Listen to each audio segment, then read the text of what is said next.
That was one of the things you talk about, too, is that the Packers could barely draw. East-West game drew better than the Packers back in the day. But when they went to New York and they were beating the Giants, suddenly the charm of the little city against the Goliath, Gotham, became something. Yeah, the East-West game outdrew the Packer-Bear game. I think it was twice in the 1920s.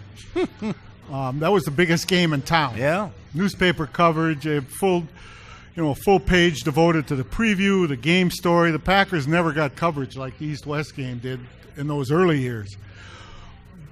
What changed everything was in 1929. Packers went to New York.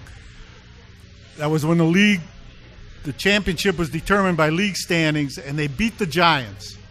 They played 12 players. 10 of them played all 60 minutes.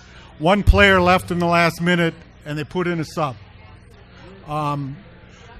Packers won. They won their first league championship, and they became the darling of the New York Sportswriters.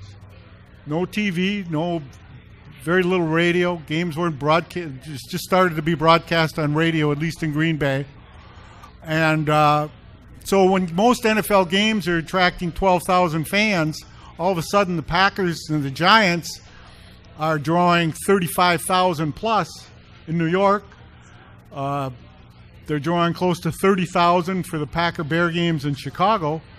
So the Packers obviously made the Maras and the Hallases became great friends of the franchise because they were putting money in their pockets. And they kept winning. So the Packers for many years were the biggest drawing card in pro football. And that's what helped them survive when they, City Stadium was a 15,000 seat stadium in the mid-30s. Right, yeah, over at East High. When they won their fourth NFL title.